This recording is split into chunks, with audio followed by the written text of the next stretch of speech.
Boa noite, pessoal. Tudo bem com vocês? É, Bom, hoje temos mais um encontro do nosso Beso Hub.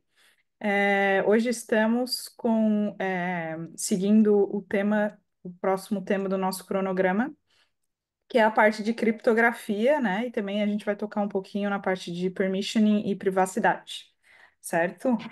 Semana passada nós fizemos uma dinâmica dos flashcards, né? Que está gravado e disponível para todos. Hoje a gente reviu um pouco da parte de networking, transaction e storage. Fizemos umas perguntas e respostas, né? Que foi a dinâmica de flashcards com os meninos, que foram os hosts desses temas. Então, hoje a gente segue com a parte de criptografia, permissioning e privacidade, e o nosso host de hoje vai ser, de novo, o nosso querido Alexandre Gomes, que esteve no evento do RSA, que em breve ele vai comentar um pouquinho sobre a gente, sobre cybersecurity em São Francisco, e ele é um especialista, enfim, nessa área e vai conversar um pouquinho com a gente sobre isso, sobre esse tema hoje. Tá? Então eu vou passar a palavra para ele começar a apresentação dele. Tá joia, muito obrigado, Mari, Josélio, mais uma vez pela oportunidade aqui de falar, né, e compartilhar um pouquinho do conhecimento que eu tenho, que eu estou adquirindo aí ao longo desses anos, todos aí. E hoje a ideia aqui é justamente falar um pouco sobre criptografia. Criptografia é um tema meio, as pessoas têm um certo medo, né, eu vou tentar desmistificar um pouquinho esse tema, de simplificar o máximo possível. Tá? Tem um pouco de matemática pesada aqui, não vou aprofundar um pouco na matemática pesada, mas eu vou deixar o material e enfim, as referências aqui com a Mari, para a gente subir lá depois no repositório da comunidade. Tá? A ideia aqui é eu fazer uma introdução do que é criptografia, desde a história da criptografia, passando nela ali de uma forma um pouco mais lúdica, tá? Depois aí eu vou entrar no detalhe, principalmente na criptografia assimétrica, tá? Não vou falar de criptografia porque não é muito utilizada na questão do Bezo, tá? Mas depois a gente pode retomar nesse tema. Falar um pouquinho sobre Diffie-Hellman também, que é um conceito bastante importante, tá? E depois entrar nos detalhes de implementação. Saber o que que é um hash. Tem muita gente que confunde o que é um hash, o que é uma assinatura, o que é criptografia. Isso são conceitos que, de fato, confundem bastante, tá? Vocês estão ouvindo bem? Só apareceu uma mensagem aqui de conexão instável, mas tá todo mundo ouvindo bem aí, né? Tá legal. Qualquer coisa eu cancelo o monitor aqui, o vídeo. E aí eu vou explicar um pouquinho desses conceitos, né, do que é toda essa parte de hash, o que é criptografia. E aí eu vou entrar na questão de curva elíptica, tá? É um conceito bastante difícil de entender, mas não é impossível. Mas eu vou deixar ali passo a passo a receitinha de bolo que eu criei aqui para tentar desmistificar um pouquinho o que é uma curva elíptica e tentar explicar de uma forma mais simples possível, tá? Para que vocês entendam. E aí a gente vai partir para o caso de uso mesmo do Bezo, né? Entender como é a arquitetura do Bezo, onde que entra cada uma dessas coisas, tá? E explicar onde que encaixa a criptografia em cada um desses pontos, tá legal? No final, eu vou falar um pouco sobre a solução do Anonymous Ether, né? Que foi uma das soluções que foi adotada aí testadas aí pelo Banco Central, né? Pelo Bacen e que fala um pouquinho de anonimização do conceito de ZKP, né, Zero Knowledge Proof, ou prova de conhecimento zero. Eu vou tentar também, mais uma vez, abstrair e tentar deixar a coisa mais simples possível, para tentar um conceito que não é tão trivial, não é tão fácil assim de entender, mas que também não é impossível, né? Se um ser humano fez, um outro ser humano tem que ser capaz de entender também. Então é mais ou menos essa minha missão. Se, Mari, depois, no final, ficar faltando alguma coisa, algum conceito, alguma coisa que precisa ser aprofundada, me avisem que depois a gente entra, aprofunda ou abre uma outra sessão aí para falar um pouquinho mais. Que como é um tema um pouco complexo, ou se eu não for muito claro, né, também, eu se sentir que ficar faltando alguma coisa, por favor, me avisem que aí a gente retoma isso também, tá legal? É, boa parte desse conteúdo aqui foi uma aula que eu tô dando também aí numa outra plataforma. e o pessoal gostou bastante. Então, espero que eu atenda a expectativa de todo mundo aqui do grupo e, obviamente, qualquer dúvida, qualquer pergunta, por favor, me interrompam, perguntem, tá? Interajam aí para gente entender um pouquinho mais esses conceitos. Tudo bem? Perfeito, Então, Alexandre. boa. Então, Obrigada. deixa eu compartilhar a minha tela. Aí, aquela famigerada pergunta: vocês estão vendo a minha tela? Sim, sim. Estamos Boa. sim. Então tá bom, estamos vindo aqui. Tá com o logotipo da Dynamo aqui, tá? Mas é um material que a gente usa no meu dia a dia, então eu não tive tempo de mudar também. Obviamente, né, a Dynamo é uma empresa que eu trabalho, ela é especializada em criptografia, e aí eu vou usar o mesmo material que eu uso no meu dia a dia aqui para conversar com o cliente, enfim, né? Então vamos lá, um pouquinho da história da criptografia, passando um pouquinho rápido aqui. A criptografia é uma tecnologia de guerra, tá? Então, quem domina a criptografia, quem domina e a arte de você é, manter segredo uma informação, tá? Então, a ideia é que você transmita a mensagem sua, né, do ponto A para o ponto B, e que ela, se caso ela for interceptada, né, você não consiga ler ou entender aquilo que está, a mensagem original, ou a mensagem humanamente legível daquele documento. Quando a gente fala de computador, hoje o computador consegue ler várias coisas e aí a gente vai evoluindo, né? E é essa evolução que eu quero falar um pouquinho para vocês ao longo dos anos. Então, criptografia tenho em mente que é uma tecnologia de guerra, tá? É assim que a humanidade evoluiu, nós chegamos até hoje. E ela é utilizada para proteção de informação sigilosa. Basicamente é isso.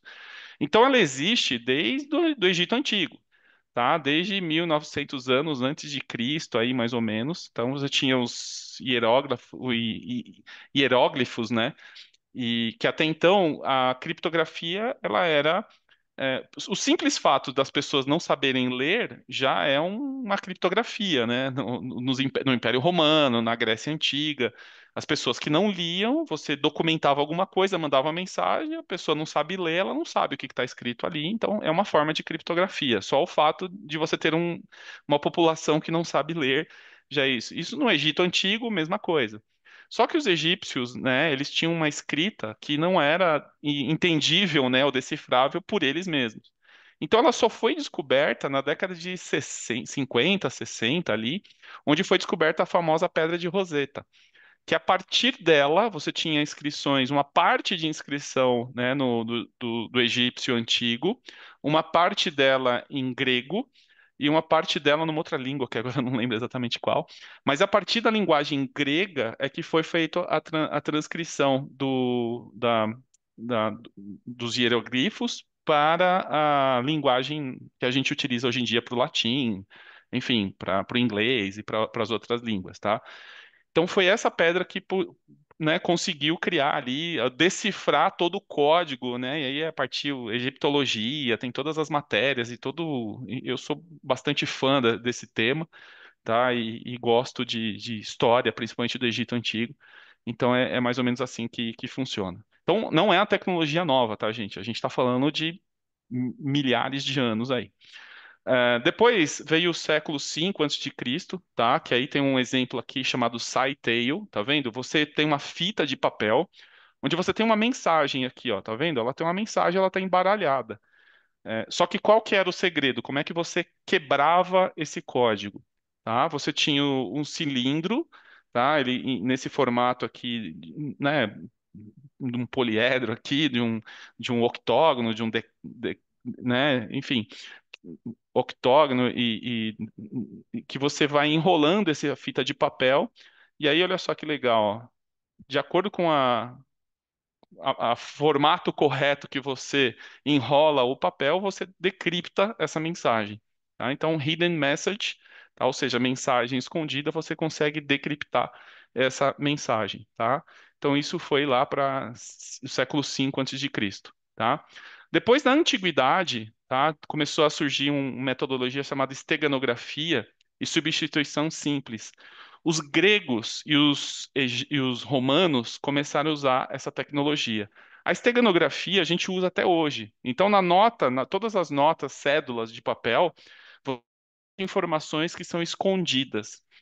Os romanos e os gregos utilizavam componentes químicos. E aí tem várias experiências. Se eu não me engano, se você escrever com limão invisível e se você jogar vinagre, eu não lembro a combinação agora, depois tem que jogar no YouTube lá, ou colocar uma vela em frente, você consegue enxergar a mensagem. Essa era uma forma de esconder mensagens, né, dentro é, ou de transcrever uma mensagem assim. Então, esse é um tema também que surgiu ao longo do tempo, tá? As famosas tintas mágicas, tá ok? Ou tinta invisível também. Isso é bastante comum e é utilizado até hoje, tá? Tem tinta, por exemplo, que só aparece com luz ultravioleta, tá? E assim por diante. Então, e a substituição simples, tá? Ela surgiu ali principalmente no Império Romano, tá? E ela se chama cifra de César, não à toa. Foi na época do imperador Júlio César, e ela usa esse princípio aqui, tá? Então, basicamente, é você fazer a substituição simples. Então, você tem o alfabeto, você manda a mensagem original, só que junto com a mensagem, e aí você faz o deslocamento desse alfabeto à quantidade de casas. Então, se você falar que é por exemplo, o cara mandava a mensagem criptada e o cara que recebia, ele tinha que receber a informação de quantas casas ele tinha que mover. Então, se ele recebesse a mensagem e falasse mensagem e o segredo é 5, então eu pego o A, eu desloco ele 5 casas no meu alfabeto. Tá? Então, o A é A, B, C, D, E. Então, o E, né, se for um deslocamento de 5, o A vira E, o B vira F e assim por diante. Você vai fazendo essa troca, essa substituição. E essa tecnologia, né, bastante simples, eu tenho até um código em Python aqui, deixa eu ver se eu consigo mostrar para vocês aqui, só para não ter que ficar explicando, deixa eu ver um negócio aqui. Aí, boa, CD. Aula, ops, aula 4, foi na 4. Isso, boa. Isso. Aí, boa. Vamos lá. Aí fica mais visualmente fica bem mais tranquilo. Deixa eu só pegar aqui, cifra de César, tá aqui, ó. Então tá aqui, ó. Eu tenho uma mensagem, tá? Minha mensagem original aqui, eu vou rodar aqui, ela chama Ave César, tá? E aí eu vou dar um- rodar o nosso código aqui. Vamos lá, filho, vamos rodar. Isso, vamos trabalhar hoje. Aí, boa. Não, não é possível. Aí, então. Aí, foi. Ah, rodou várias vezes. Então, o texto original é Ave César, a pessoa recebia, tá vendo? PKTR. Então, assim, você não consegue entender o que está escrito aqui. Por quê? Porque essa cifra, ela está cifrada com 15 casas, né, de deslocamento. O A vai virar P, o V vai virar K, o E vai virar um T, o C vai virar R, e assim por diante. Ele vai fazendo esse deslocamento. Eu vou colocar aqui uma cifra de um só para vocês, para ficar mais fácil, tá? Só para vocês entenderem. Tá aqui, ó. O Ave César, o A vira B, o V vira W, o E vira F, tá vendo? Ele deslocou só uma casa aqui, ó. Tá? E aí fica até relativamente fácil de quebrar essa cifra. E essa cifra de César, por incrível que pareça, por mais simples que ela seja, ela dominou o mundo aí. Enfim, o Império Romano durou ali até, né, meados, ali até a invasão enfim, do Império Turco lá, os bárbaros e tudo mais, e dominou grande parte da humanidade. Só que essa cifra de César, o conceito dela é utilizado ainda até hoje, tá? Inclusive nos algoritmos modernos. Só que, obviamente, você não vai deslocar uma casa, você vai deslocar um número primo gigantesco, que é mais difícil de você fatorar e recuperar isso. Mas o conceito é utilizado até hoje. Um outro conceito que é utilizado até hoje, aí veio a partir a unidade, da Idade Média, né? Vem a análise de polialfabéticas, que aí você tem a cifra de Vigenère, tá? Ou Vigenere, como queira, que é muito parecido com a cifra de César, só que ela usa uma tabela que você vai fazendo o deslocamento de uma forma bidimensional, tá? E ela é utilizada também esse conceito até hoje. E aí foi evoluindo, né? Alkinde, ele também fez um outro sistema. Disco de Alberti. Esse disco de Alberti, tá? Em 1467, na Renascença ali, mais ou menos, né? Ele foi criado, ele o conceito da. E aí, a gente vai ver o conceito que para quem assistiu o Código da Vinci, né? É aquele cripto lá que ele utilizava, né? Aí veio a Renascença, né, os mecanismos de cifras mais completas, e aí em 1790 também um disco de máquinas mais modernas que começou a aparecer esse tipo de mecanismo aqui. E aí começaram a vir os mecanismos mecânicos e tinha as calculadoras mecânicas, máquinas de babagem, aquela coisa toda, tá? E aí o Código da Vinci mostra, né, o conceito como foi utilizado ali também, tá?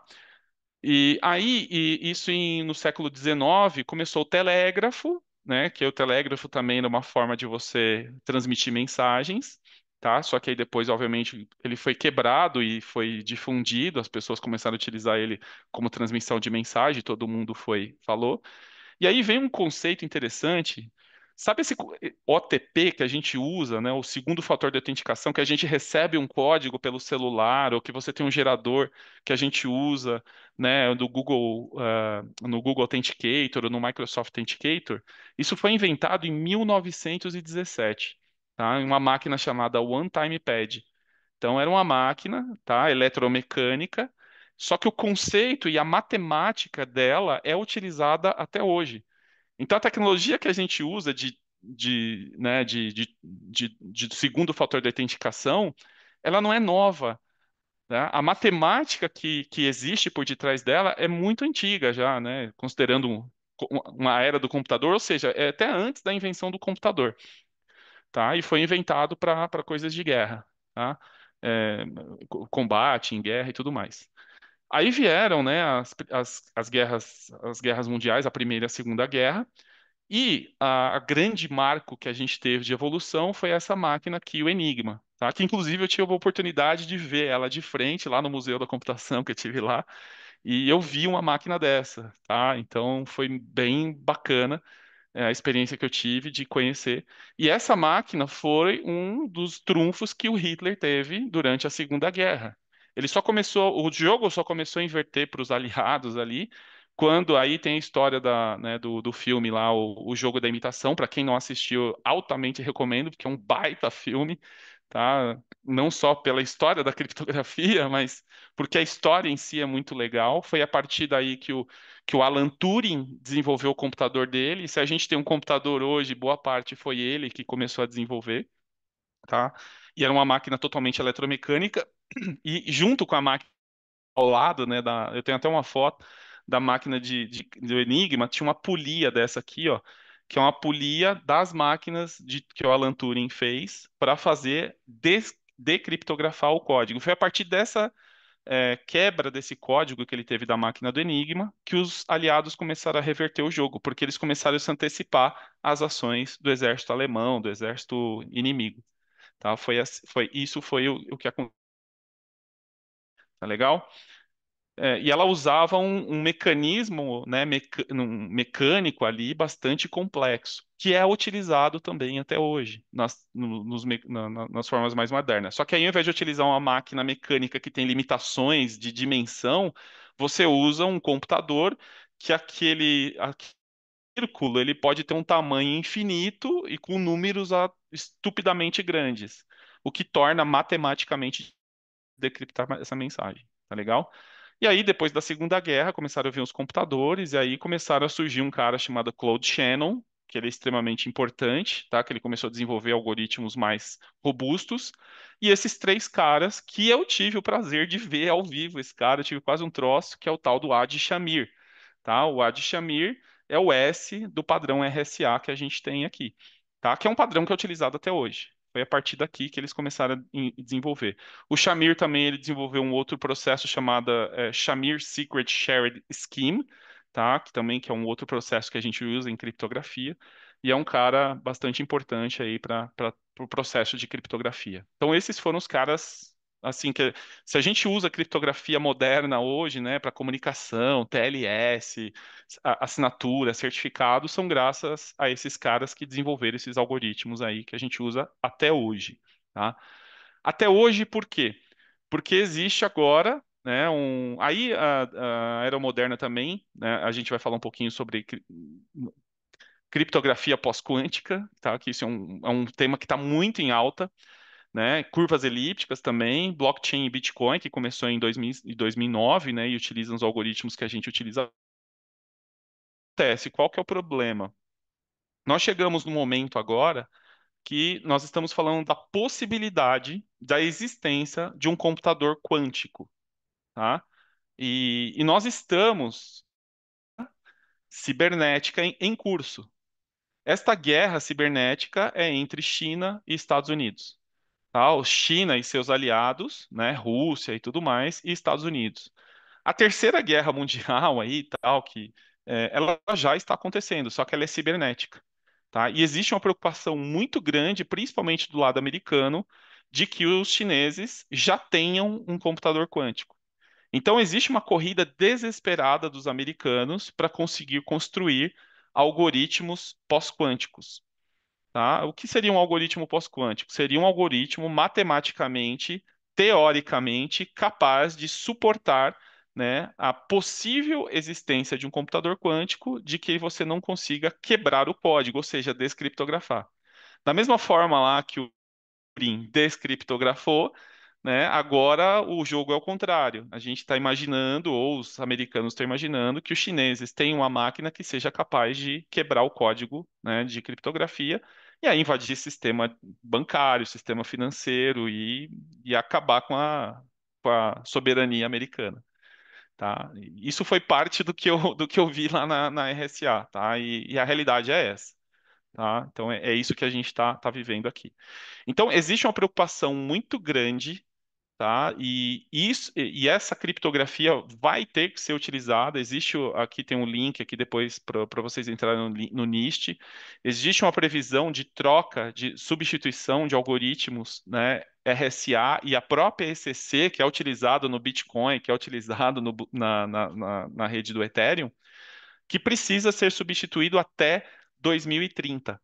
A partir disso, eles vão ser considerados obsoletos. Tá? Então, essa mudança deve acontecer em algum momento, então por isso que precisa analisar algoritmos pós-quânticos a partir dessa data. Tá legal?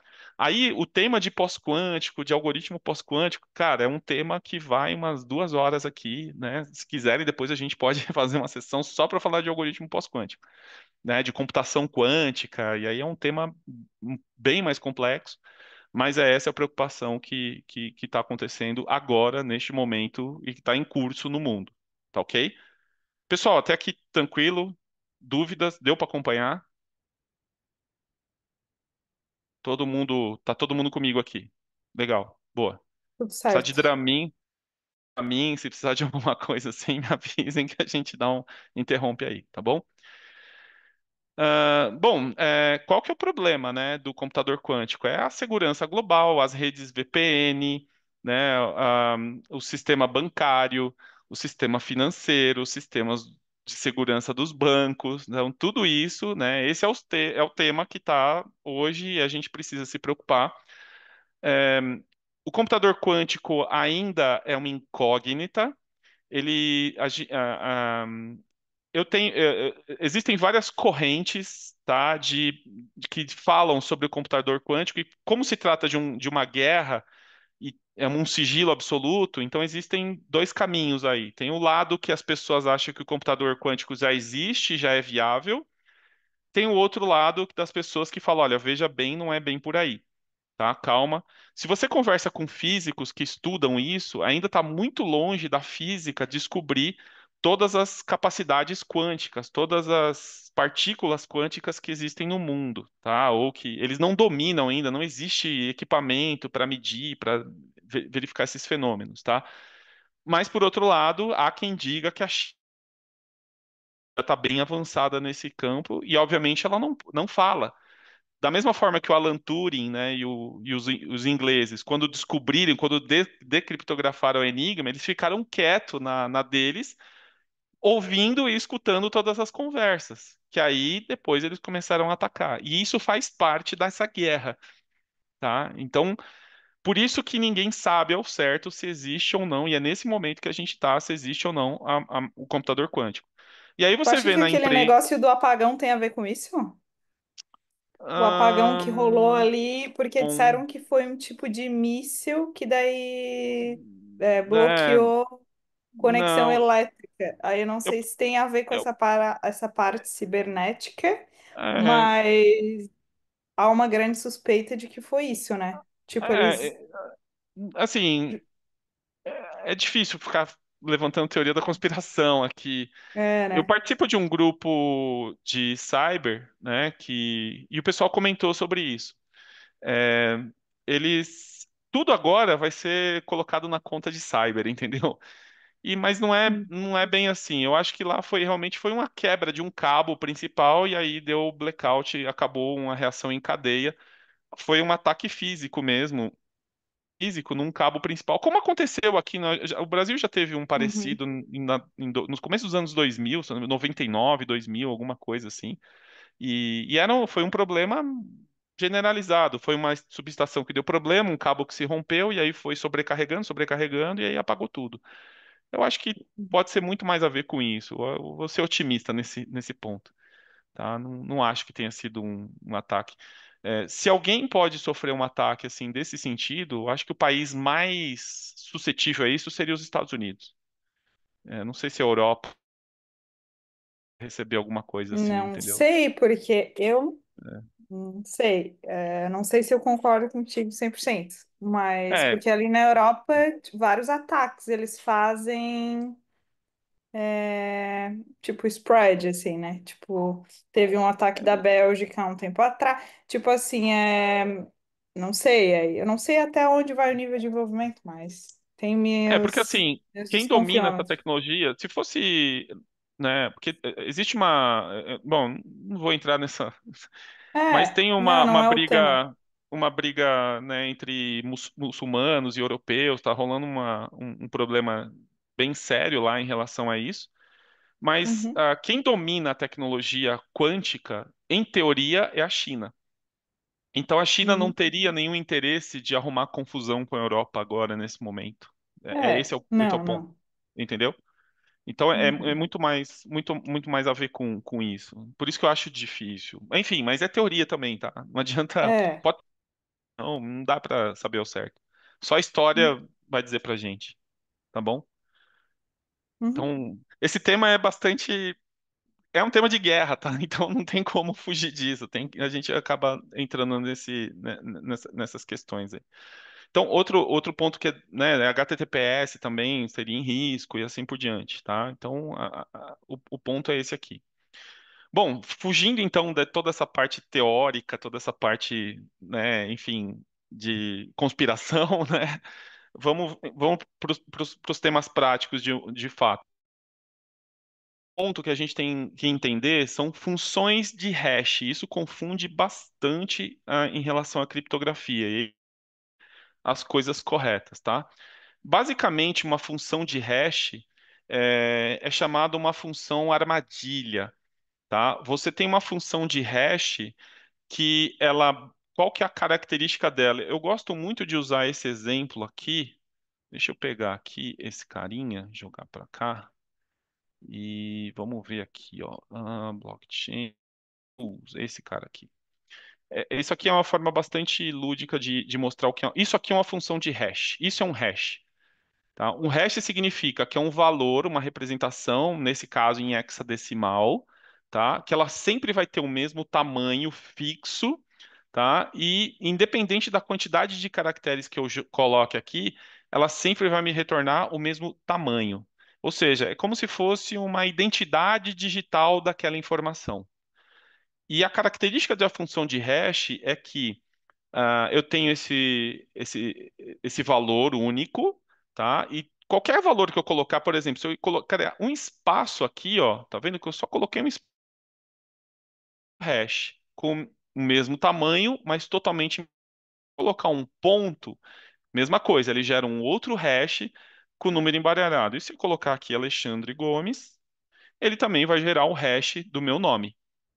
Então, as funções de hash são muito boas para criar identidade de códigos. Então, isso é muito válido, por exemplo, para um código-fonte, para saber se aquele arquivo foi modificado, Tem uma série de vantagens em relação à função de hash, tá?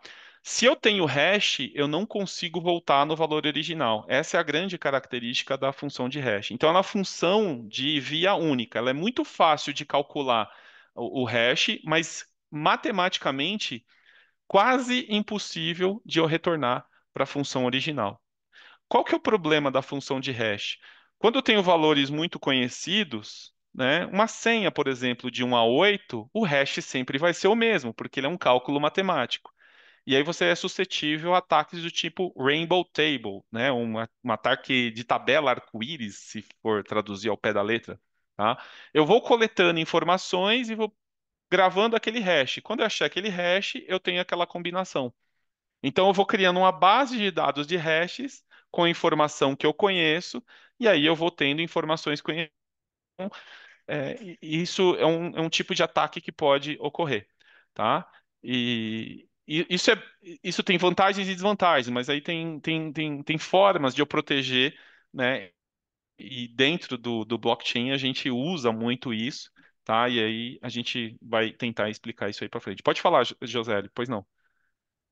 Você falou uma palavra que me deixou preocupado, que é o quase impossível Quase, de quebrar. Quase. quase.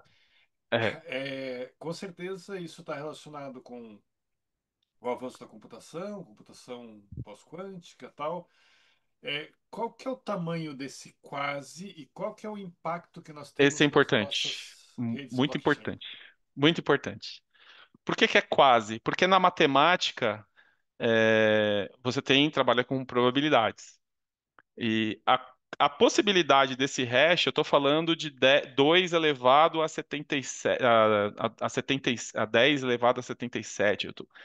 Assim, eu não lembro exatamente qual era o valor, mas é a quantidade de átomos do universo. Por isso que é quase. Então, a probabilidade você acertar um hash desse é você achar um átomo dentro do universo. Então, por isso que é quase. Sim, é um número computacionalmente impossível, né, ou pouquíssimo provável de que você vai conseguir achar ele. Mas é uma probabilidade tão pequena, tão pequena, tão pequena, que é como se você acertasse na loteria todos os jogos da Mega Sena todas as vezes, entendeu? Essa seria a probabilidade. E até maior do que isso, né? Então, se você achar um grão de areia no oceano, pensando que um grão de areia tem milhões de átomos, imagina eu achar um átomo no universo, do tamanho do universo. Esse é o tamanho do quase. É um número muito pequeno. Então, Improvável. mesmo que eu tenha um computador quântico, tá? Ainda assim seria difícil de eu achar. Esse é o ponto. Mas Entendi. matematicamente eu sou obrigado a falar quase, porque ele não é Obrigado. zero, ele é quase. Mas ele é aquele número que tende ao infinito, entendeu? Esse é o ponto. Então Entendi. é muito seguro. Pode ficar tranquilo que não tem problema de achar colisão, tal, esse tipo de coisa, ok? Então é um número é uma probabilidade muito pequena. Tranquilo até aqui? Deu para entender o que é uma função de hash, né? Legal. A característica do hash, né? Ele tem que ser rápido, tem que gerar ele gera de forma eficiente, tem que ser resistente a uma pré-imagem, né? Então, a entrada original a partir de outro hash também. Ele tem que ter esse efeito avalanche, ou seja, uma letrinha que eu mudo, ele baralha completamente, tá? Isso chama o efeito avalanche. E resistência à colisão, tá? O que que é resistência à colisão? Eu tenho dois valores distintos e eles geram o mesmo hash. Isso é um problema, tá? Colisão é um problema. Existe um ataque, inclusive no grupo que eu dei aula lá, que eles mandaram duas imagens e aquelas imagens no algoritmo MD5 geram o mesmo hash. Por isso que o MD5 não é mais utilizado, tá? O SHA-2, né? O SHA-256, que é o mais amplamente usado hoje, que é o algoritmo de hash que a gente mais usa, a probabilidade dessa que eu estou falando é acertar um átomo no universo. Então é um número absurdamente alto, pouquíssimo provável. Por isso que a gente utiliza para gerar hash de código, hash de documento, que você pode colocar a Bíblia ali dentro, ele vai gerar um hash que você não vai conseguir alterar aquele item lá. Tá bom? Tem alguma pergunta no chat aí? Não, só um comentário do João que falou que com os computadores quânticos tu Aumenta a consegue eficiência rodar para algoritmos quânticos que aumentam a eficiência para quebrar o hash. O o hash, o algoritmo do algoritmo de Groover de Grover te ajuda, por ajuda, exemplo. é, Assim, por exemplo. são pouquíssimas pessoas que dominam a computação quântica, tá? Aí há quem diga, né?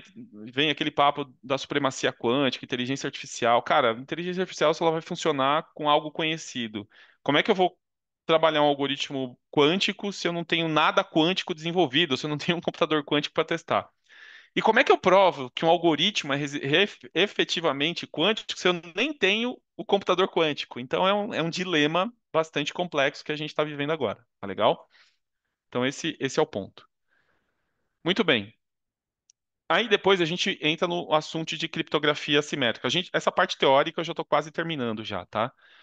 Tá já na parte prática. A criptografia assimétrica, tá? Ela funciona da seguinte forma, tá? A gente tem um dado que eu preciso do remetente que eu preciso mandar para o meu destinatário, tá legal?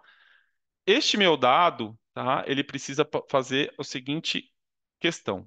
O destinatário, ele gera um par de chaves. Ele gera um par de chave privada, né? Uma chave privada e uma chave pública. A chave privada, como o nome dela diz, ela tem que ser privada, ela tem que ser guardada. Ela é o meu segredo.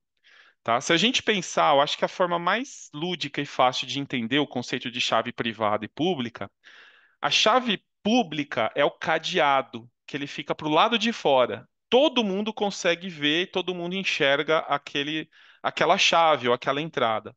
A chave privada, quem tiver aqui em posse daquela chave vai abrir aquele cadeado e entrar e acessar a informação, entrar naquele recinto e fazer esse tipo de coisa. Ou seja, a chave privada é a chave que eu tenho que manter ela guardada em todo o segredo, com todo o carinho e cuidado do mundo. A chave pública, eu posso colocar ela exposta em praça pública, né? Um dos engenheiros aqui, ele mora em Niterói, ele fala que ele pode escrever um papel e colocar lá nas barcas de Niterói, lá, que todo mundo pode enxergar ela. E de fato é assim que funciona. Todo mundo enxerga a chave pública, tá?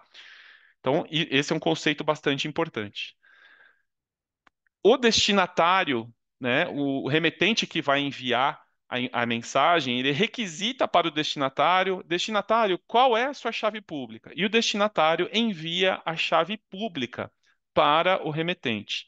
O remetente, em posse dessa chave pública, ele pega o dado e criptografa o dado com esta chave pública, tá?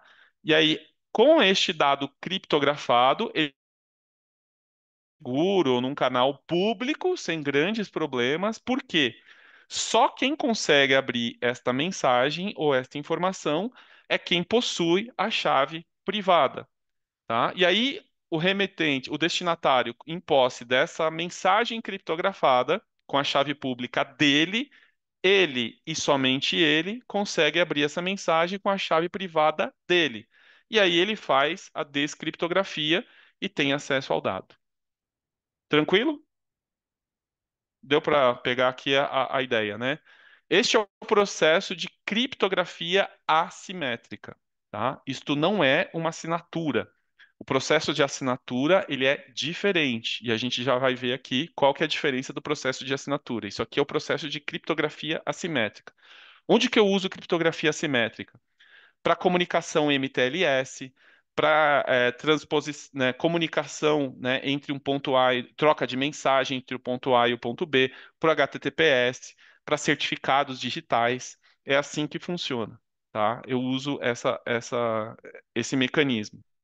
E aqui estão as chaves assimétricas mais conhecidas. Tem o RSA, que é o que a gente usa, principalmente o 2048, DSA, ECDSA, tá? ECDH, EDDSA, que são as curvas de Edwards, tá? Elgamal e NTRU, tá? Que são consideradas as pós-quânticas aqui também. Então, essas são as chaves assimétricas que a gente usa. No contexto do BESO, a gente vai usar ECDSA e ECDH também, tá? Então, basicamente, a gente vai usar uma chave SECP 256K1, chave que é utilizada tanto no Bitcoin quanto na rede Ethereum. Tá legal? Essas são as mais famosas. A EDDSA é utilizado em redes como Algorand, Solana, Cardano, e outras redes aí também bastante populares que utilizam EDDSA. Tudo isso vai morrer porque vai ter que entrar algoritmos pós-quânticos também, tá? Então, e aí são outros tipos de chaves também, tá? O Diffie-Hellman é um protocolo de comunicação justamente para fazer o transporte dessa chave. Todo esse mecanismo de mandar um dado para o outro, tá? Ele vai utilizar o conceito do Diffie-Hellman, que é utilizado para VPN e tal. Aqui está a teoria dele.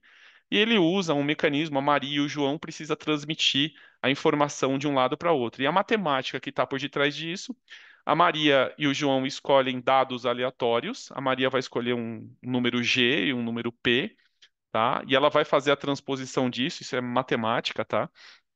Ela vai pegar a informação dela, tá? E vai fazer esse cálculo G elevado a módulo P, tá? A gente já vai entender um pouquinho como é que é a matemática modular aqui para frente.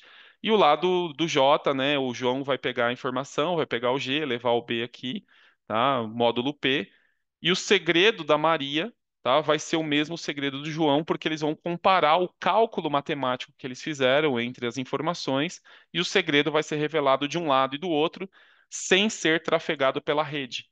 Então, o segredo não trafega. Eu trafego dados públicos e esses dados públicos são conhecidos, todo mundo conhece, todo mundo pode conhecer, só que o segredo, né, da Maria e do João só vai ser descoberto, tá, quando os dois fizerem cálculos matemáticos, um de cada lado do outro, tá? Então, a matemática que está envolvida é essa aqui.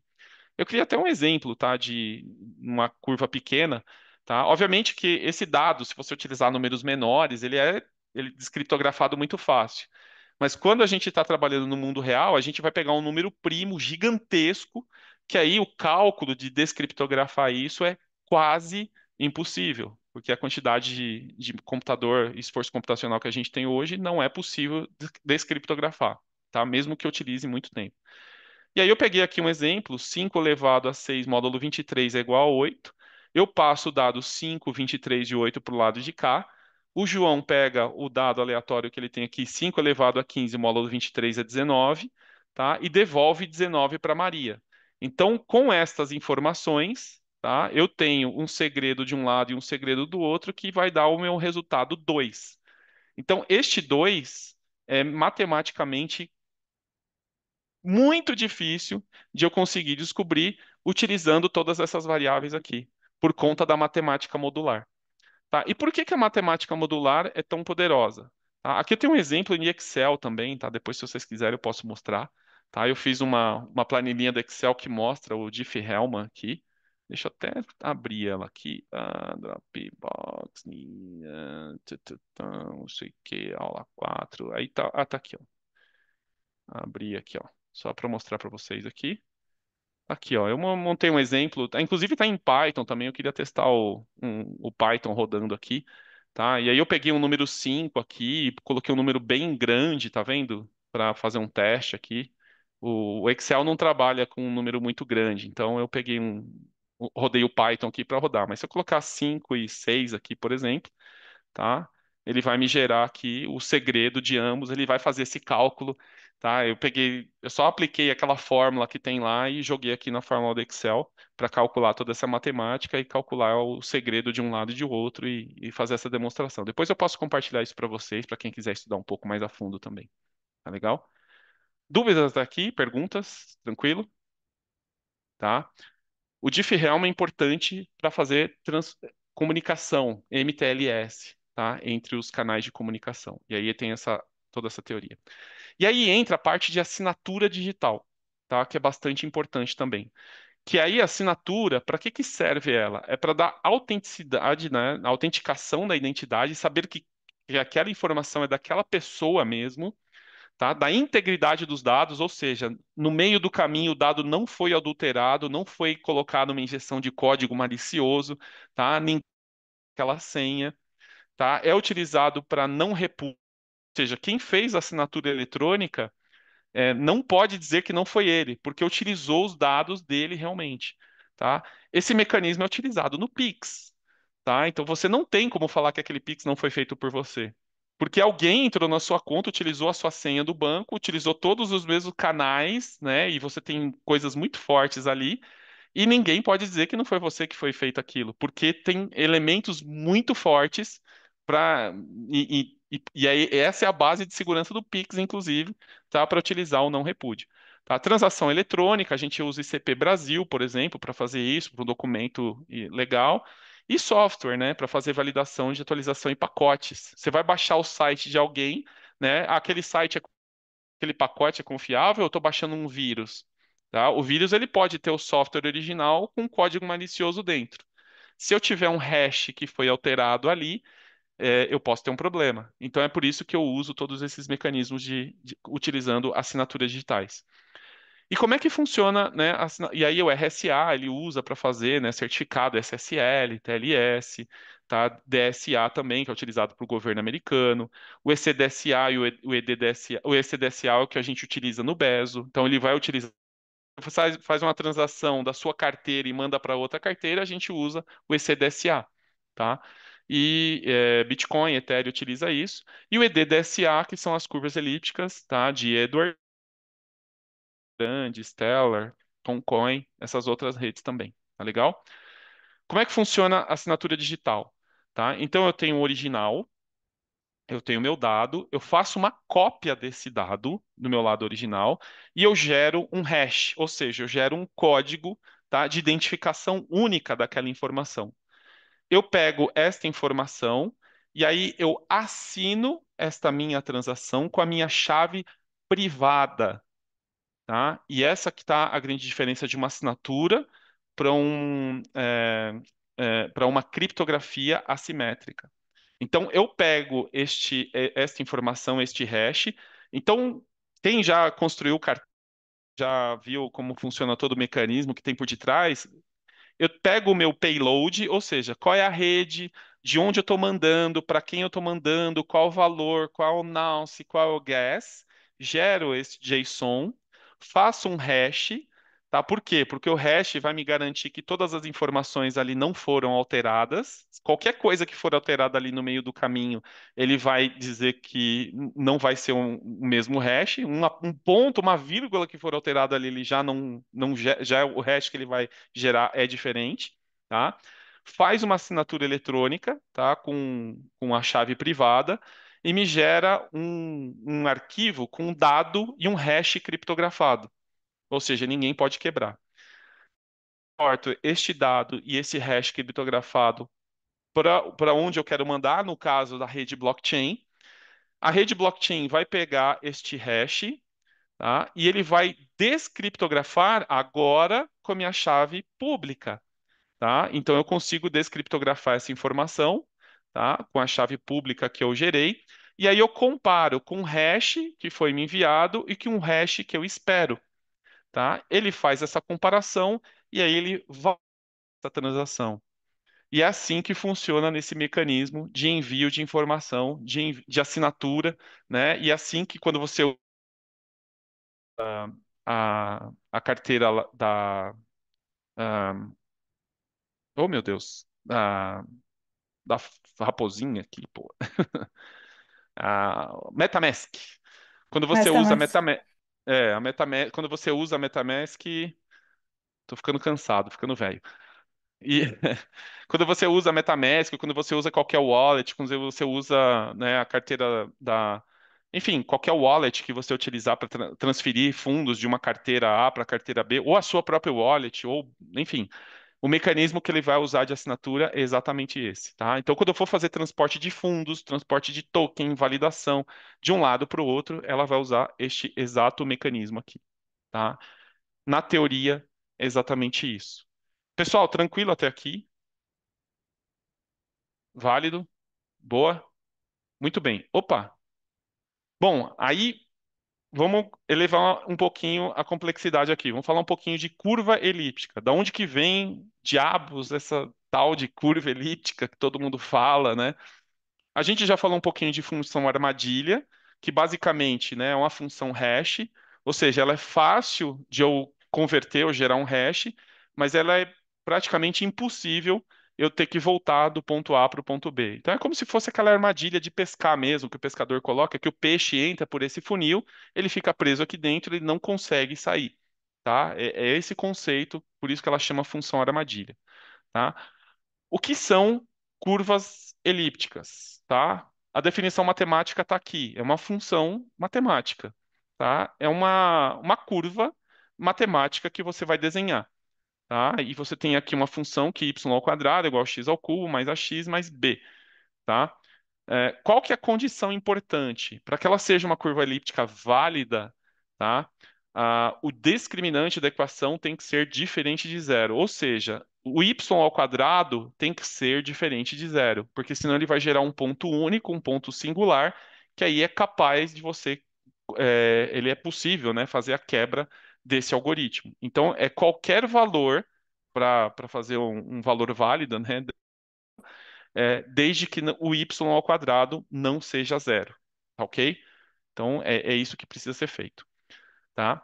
Depois a gente entra num conceito. Eu não vou ficar entrando em detalhes na questão matemática, tá? Porque é um assunto denso, tá? Mas se vocês quiserem, depois a gente pode conversar. Eu vou compartilhar esse material com vocês para vocês olharem um pouco mais de calma, tá? Depois tem vários vídeos no YouTube, várias formas de explicar isso detalhadamente, tá? É uma teoria bastante pesada, tá? Mas não é impossível. É uma matemática relativamente fácil de entender aqui, tá legal? Não é nada muito complexo, não, tá?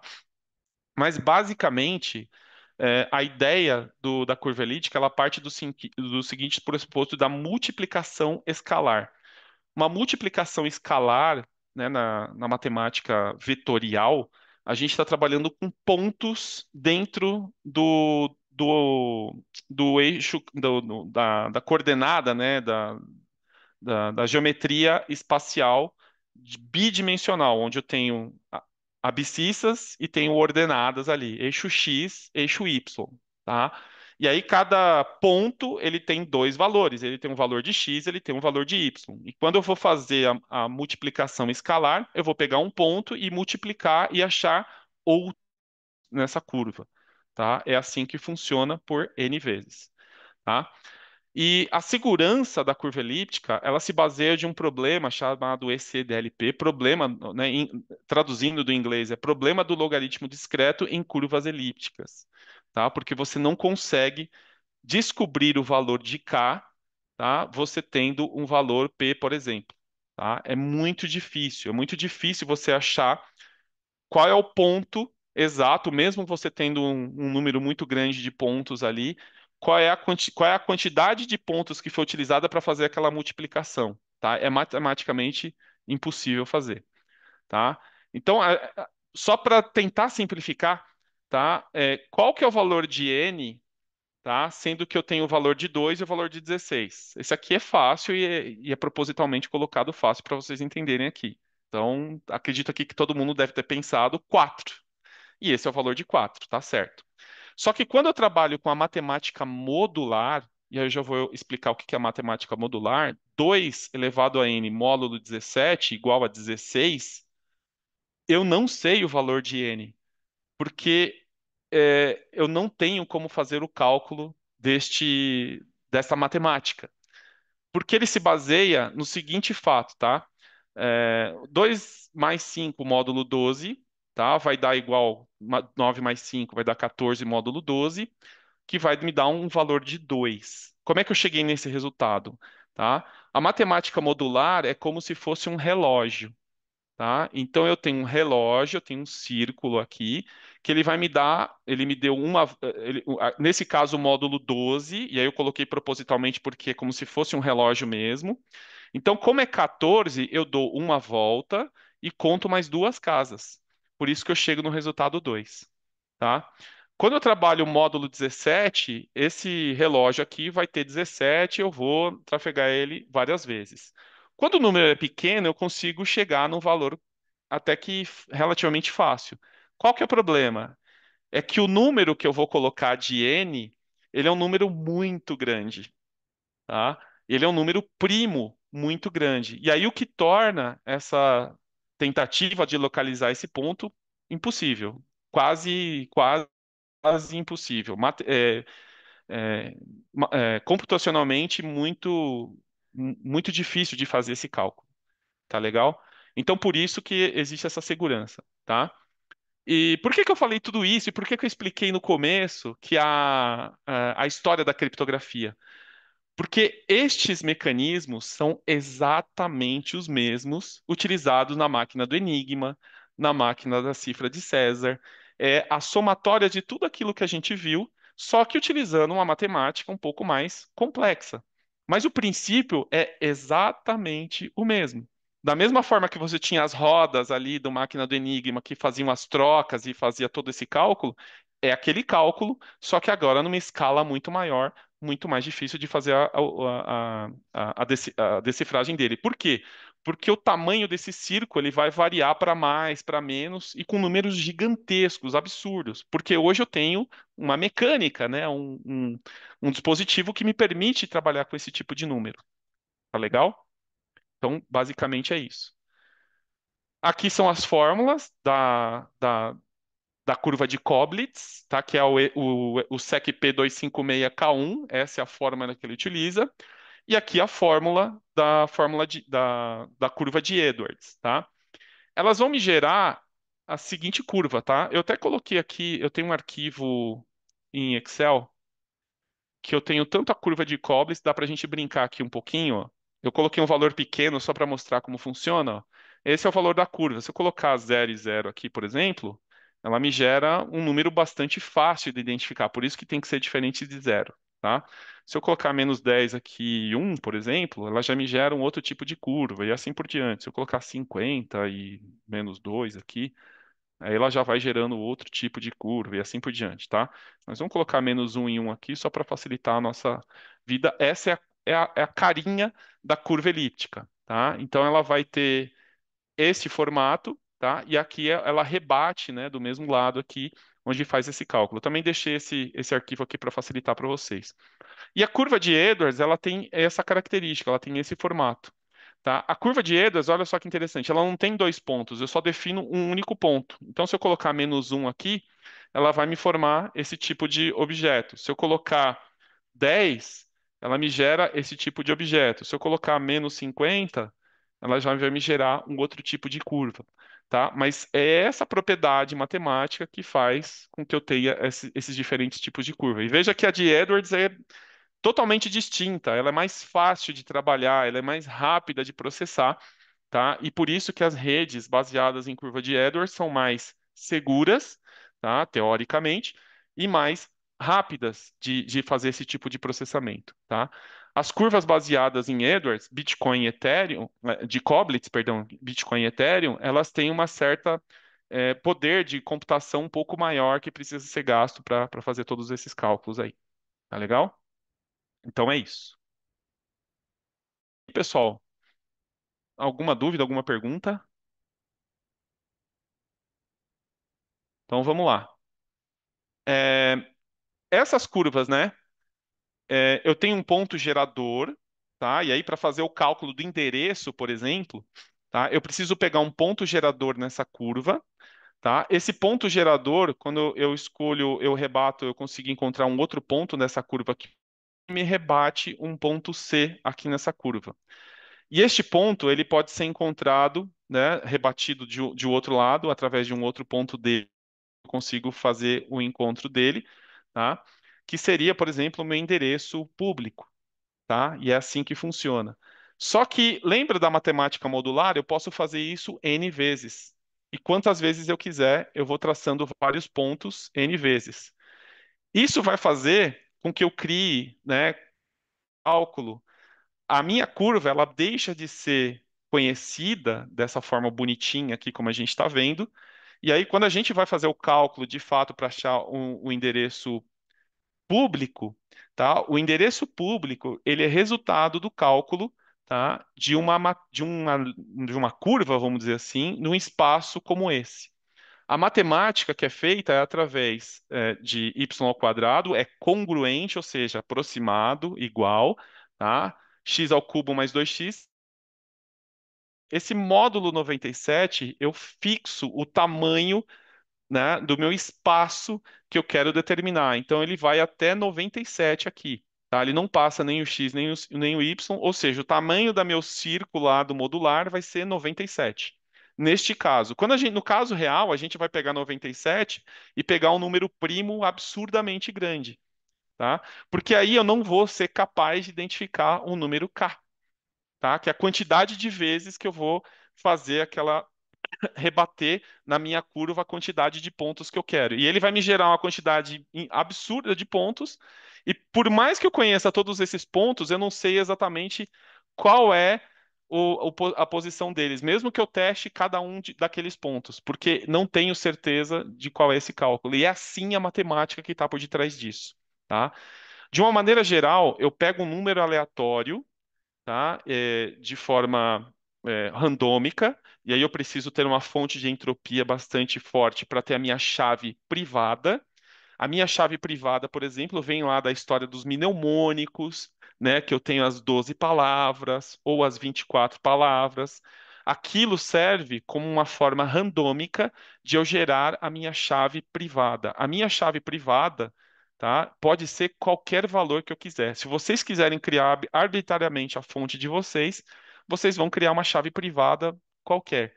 A chave privada, ela não é um resultado de um cálculo, ela precisa obrigatoriamente ser um número randômico, tá? E quanto mais randômico, melhor, tá? Mais seguro. Esse cálculo todo é feito para achar a sua. Porque com a minha chave pública, eu tenho o resultado da minha chave privada, que eu escolhi aleatoriamente, passou por todos esses cálculos. Só que o valor da minha chave pública, eu não consigo chegar no meu valor da minha chave privada. E é por isso toda a matemática que está por detrás disso se torna tão seguro. Vocês tinham essa visão assim, mais ou menos? Alguém já sabia? Falei alguma besteira aqui? Alguém já mais ou menos isso? Tá? É um assunto bem nerd, bem fascinante, tá? É, e aí, o que que torna a curva elíptica tão especial? Porque uma curva elíptica de 256 bits equivale a um RSA de 3000, de 3K, por exemplo. E uma curva ECC de 384K, ou seja, um tamanho maior, equivale a um RSA de 7.6K. Então, essa é a propriedade, por isso que a rede blockchain utilizam curvas elípticas, porque ela tem um nível de segurança muito alto, equivalente a um RSA de 3K, 7K, utilizando um poder computacional menor, tá? De uma forma mais simples. E por isso que elas são amplamente utilizadas nas redes blockchains, tá? Aí eu dou um exemplo prático aqui, por exemplo, né, de uma SEC P256K1, e aí eu fiz um cálculo, né, e aí cai naquele ponto, Josélio, né, de quão difícil é, tá? Se eu pegar o cálculo para achar a chave do Bitcoin, por exemplo, tá? O cálculo dele é 2 elevado a 256 menos 2 a 32 menos 977. Isso aqui equivale à quantidade de átomos no mundo, do universo, tá? É um número absurdamente grande. Tudo bem? Pode falar, Josélio, perdão. Eu queria te pedir, Alexandre, para você comentar uma, uma colocação que o João Dantas colocou ali, lá atrás ele colocou ali uma, uma observação bem importante no nosso chat, que ele fala assim que com computadores quânticos você consegue rodar algoritmos quânticos que aumentam a eficiência para quebrar o hash. O algoritmo de Grover, por exemplo. Então eu queria te perguntar assim, é, o que você está mostrando já é difícil na computação tradicional que a gente Sim, tem, né, nesse modelo. Se a gente tiver mais poder computacional na computação quântica, poderia aumentar também o nível de segurança ou não tem relação? boa. É, hoje, um computador quântico conseguiu quebrar uma chave RSA. Já existe um paper sobre isso, né? Legal. Só que esse paper, se você lê ele, se você pega as matérias que estão, é o Cavaleiro do Apocalipse, né? Ele falou que o mundo acabou, que agora. Só que se você pega o paper original do chinês que escreveu isso, ele é muito claro e fala, cara, veja bem, é uma coisa muito promissora, mas a gente ainda está muito longe. Eu quebrei uma chave RSA de 22 bits. que foi o máximo de qubits que ele conseguiu colocar e deixar isso na prática. Isso é o paper do chinês, tá? Um RSA de 2048, que é o que a gente usa, né? A gente não sabe se o chinês tem uma máquina de 2048 qubits. Pelo que a ciência sabe até o momento, e pelo que todo mundo viu até agora, com essa escala, com esse tamanho gigantesco de qubits disponível no mercado, né? A Microsoft lançou lá o processador dela, falou que é o Marrowana, né? Nome Professor. estranho para um processador, mas só que assim, ela falou, só que não provou, ninguém mostrou, ninguém viu. A IBM tem um computador quântico também, né? Tem cálculos, tal, tal, tal. Só que assim, todos esses computadores que nós conhecemos, eles são computadores estatísticos, estatísticos, tá? Então eu tenho que rodar esse mesmo cálculo que demora, tá? Não é tão simples fazer assim, por diversas vezes, para ele me dar um resultado que provavelmente seja aquele. Não existe um computador quântico hoje que seja determinístico, tá? Então, por esse assunto, assim, por esse problema. E os computadores quânticos que foram, né, viável ou que todo mundo conhece, são computadores com a quantidade de bits muito limitados ainda. Se a gente for pegar o computador quântico hoje, é como se a gente estivesse trabalhando com um computador à válvula, né, dos primeiros computadores binários que a gente tem. A física ainda não sabe se os materiais que eles usam para o computador quântico é o melhor material. Da mesma forma que lá no passado você tinha a válvula, os físicos estavam descobrindo se o germânio ou se o silício, né? E aí depois acabou chegando à conclusão de que o silício seria melhor para fazer semicondutor e não o germânio, tá? Porque disponibilidade na crosta, tal e tudo mais, tá? E é a mesma coisa que a gente tá, pelo menos é a informação que a gente tem até o momento. E aí não se sabe ao certo se o chinês tem 22 ou se ele tem 2.000, tá? E é esse impasse mesmo, fica esse meio que na penumbra. E aí, tem, não tem? Será que é viável, não é? Pô, a ciência diz que não. Se você conversa com os filhos. Uma vez eu fiz uma palestra aí em Santa Catarina, num evento que teve aí de Web3, e eu fiz uma palestra para o pessoal falando um pouquinho sobre computação quântica, tal e tudo mais. E um cara da plateia me chamou no canto, ele era da Universidade Federal do Paraná, tá? Ele falou, cara, eu sou um dos especialistas aqui de física quântica, tá? E você tem razão. Eu falei, porra, ainda bem que eu não falei besteira, né? Porque eu fui. E ele falou que o que a ciência sabe até o momento é isso. Existe, por exemplo, várias partículas quânticas que não são, que a ciência não sabe, não conhece, e se eu não me engano, são 14 partículas quânticas que existem. A ciência só conhece 6 ou 7. Ainda faltam 6 ou 7 partículas serem descobertas, né? Aí entra lá no bóson de Higgs, a partícula de Deus, né? Que na verdade não deveria se chamar partícula de Deus, mas todo mundo, enfim, bota um monte de coisa em cima de um, não tem nada a ver uma coisa com a outra. A partícula de Deus, ela só é chamada de partícula de Deus porque o cara que escreveu ou descobriu ou teorizou ela falou, bota o nome disso aqui, cara. God damn it, né? Eu falei, porra, não posso colocar God damn it aqui no seu trabalho científico. Eu falei, põe qualquer coisa aí. Aí o cara falou, tá bom, partícula de Deus. E é por isso que ela entendeu? Só que as pessoas ficam teorizando, falando, né, que a ciência descobriu Deus. Não, cara, é que ele xingou o negócio que ele não sabe o que é, e foram lá e colocaram um nome para aquilo, e ninguém sabe o que é aquilo, né? Ninguém sabe exatamente, que a gente tem contato não sabe, a gente não sabe se o chinês sabe. E aí fica nesse impasse, entendeu? Teríamos que ir para a China e estudar, né, se aproximar deles e tentar descobrir o quão. Acho difícil, né, eles liberarem esse tipo de, ainda mais neste momento. Mas assim, e outra, quando o computador quântico surgir, vai ser exatamente quando surgiram os primeiros computadores, tá? Eu tive uma felicidade muito legal. O João tá querendo falar. Pode falar, João. Abre o E microfone para ele. é porque eu queria falar quando você terminasse o raciocínio aí, foi mal. Tranquilo. É, eu tive a felicidade de tirar uma foto com o ENIAC, tá? Ou pedaços dele, tá? Uma parte dele.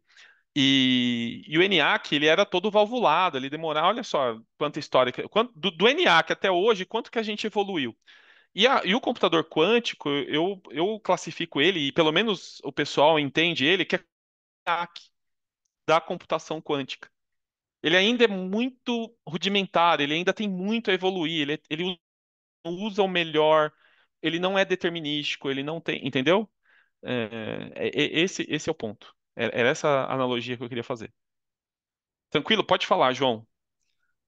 Tá, perfeito. Eu só queria complementar um pouco com o que eu estudei, o que eu sei até o momento, que Boa. é tudo que o Alexandre falou aí tá correto.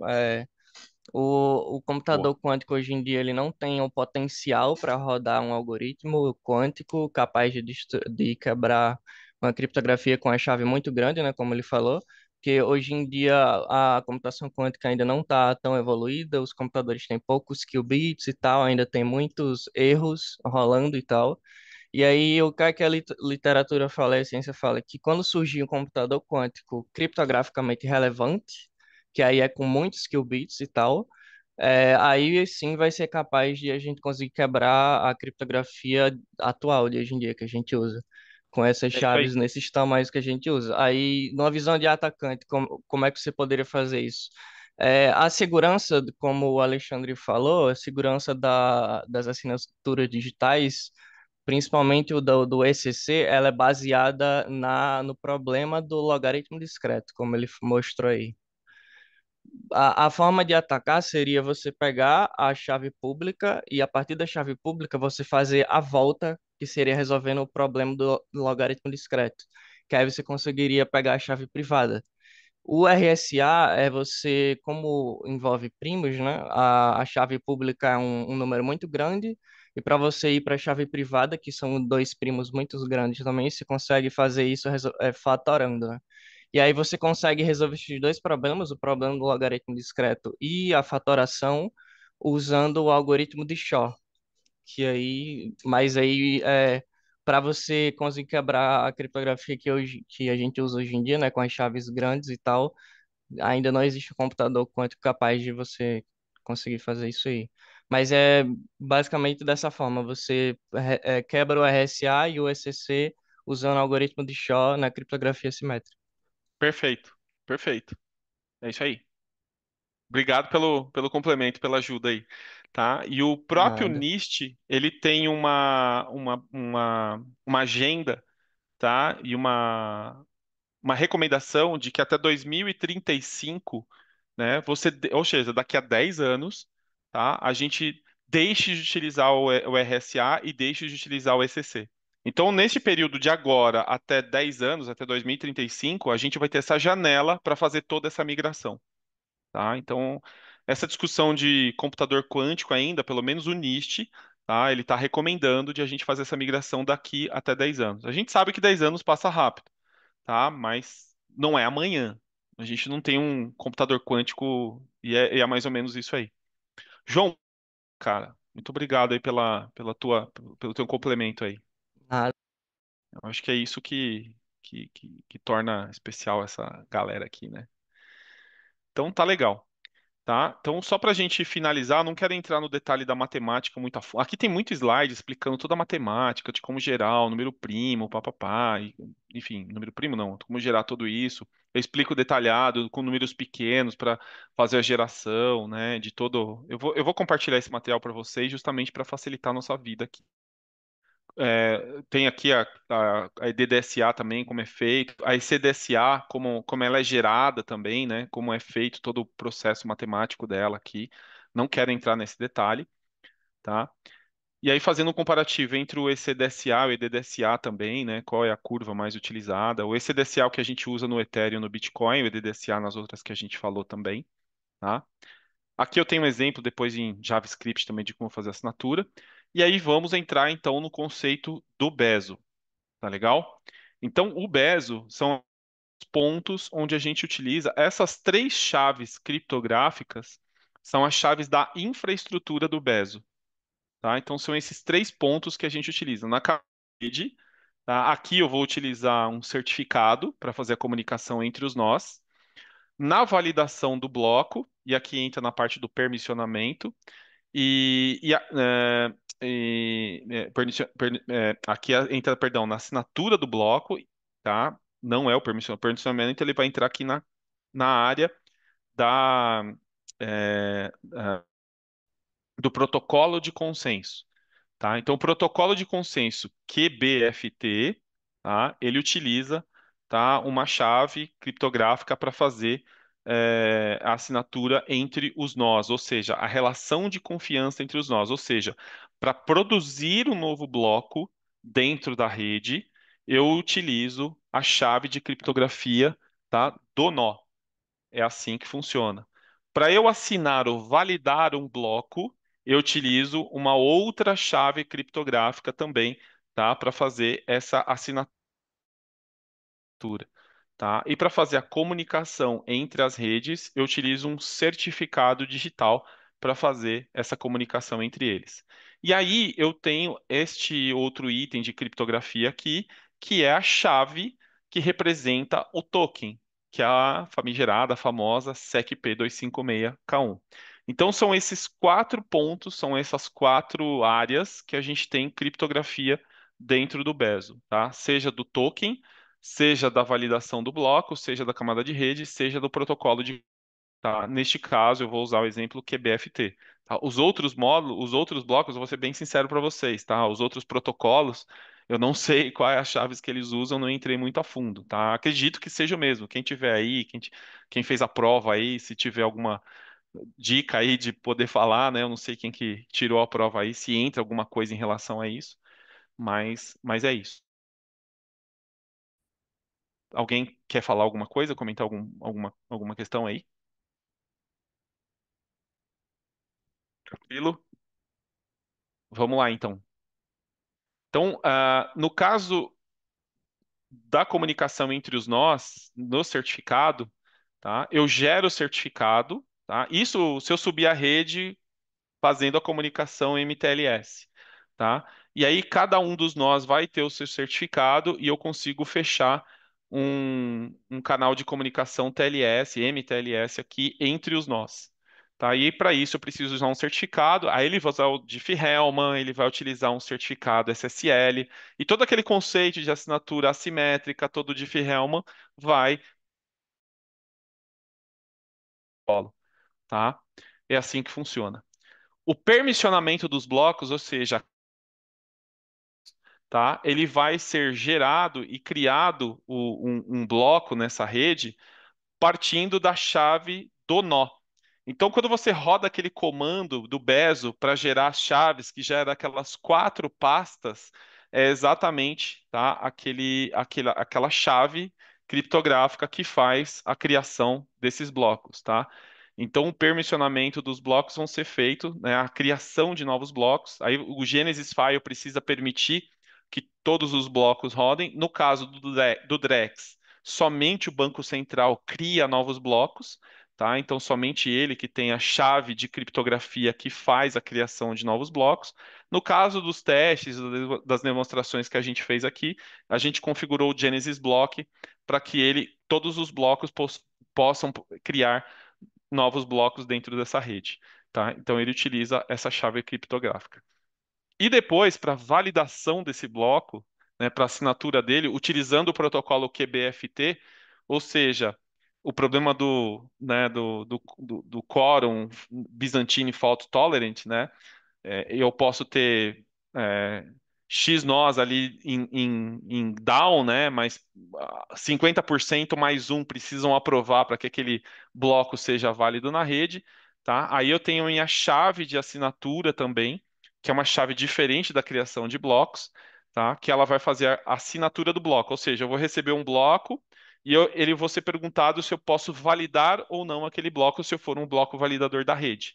Tá? E aí eu preciso fazer a assinatura digital utilizando aquele conceito que a gente viu de assinatura digital, tá? Onde eu assino com a minha chave privada, tá? E valido com a minha chave pública na rede. E aí eu faço a validação de todos os blocos ali. Tá legal? É assim que funciona, tá? É, no conceito da transação, tá? Vamos abstrair aqui o que eu estou utilizando aqui, mas basicamente eu vou utilizar aqui uma chave privada e uma chave pública. Eu vou fazer a criação do meu hash, onde eu vou ter o meu nonce, o meu gas price, o gas limit, para onde eu estou enviando, qual o valor, qual a conta de origem. Gera um hash, ou seja, o meu how transaction. Eu pego o meu how transaction, assino com a minha chave privada, tá?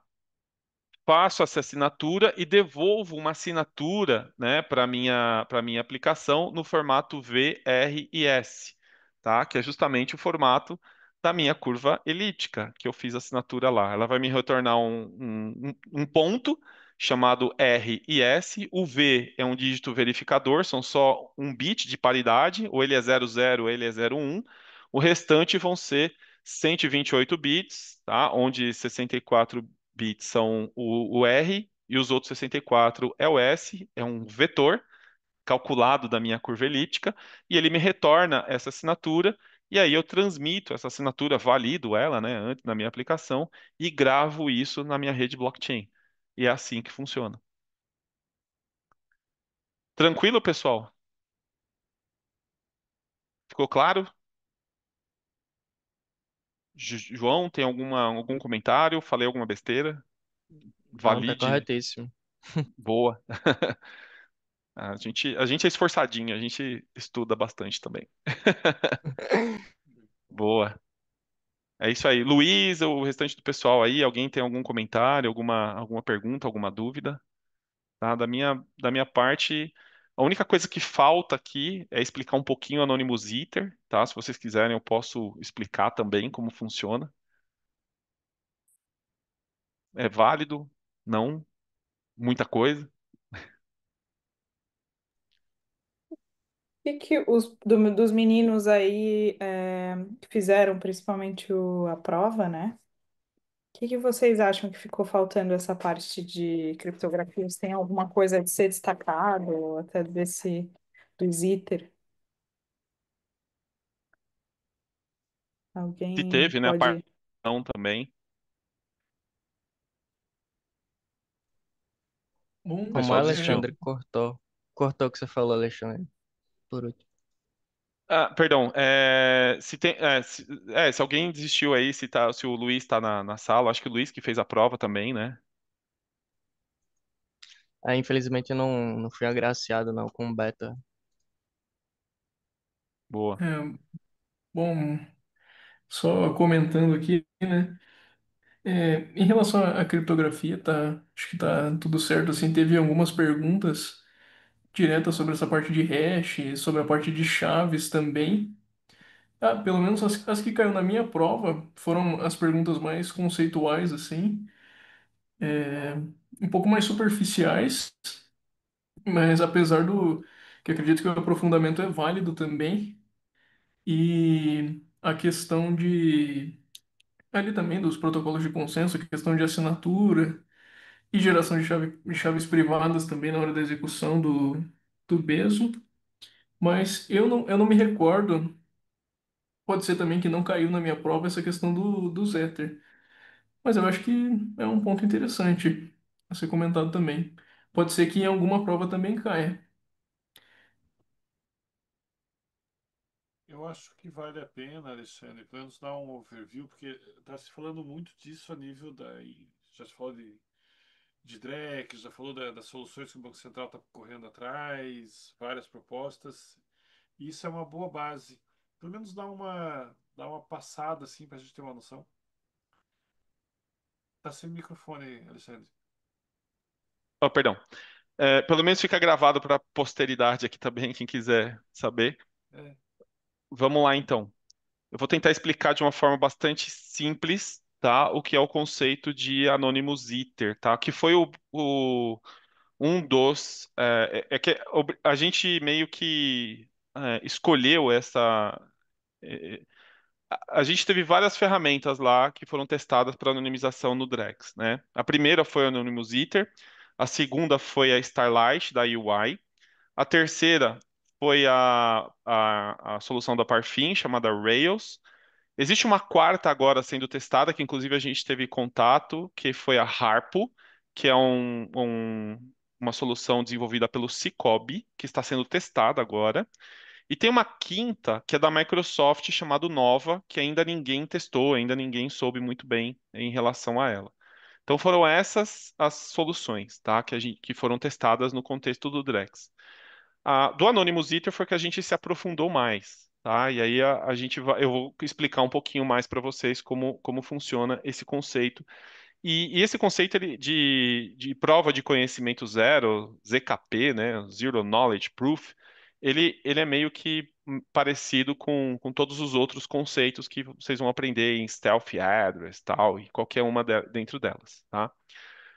Basicamente, o Anonymous Eater, ele é um smart contract, tá? Então você tem um smart contract, tá? Que é um software que você publica ele na rede do Bezo, tá? Como é que você interage com ele? Você tem dados de entrada ou um pool de informações que você tem dados de entrada aqui e dados de saída, tá? As contas, tá? Elas são protegidas com uma chave criptográfica chamada AltBN 128, tá? É um tipo de criptografia, tá?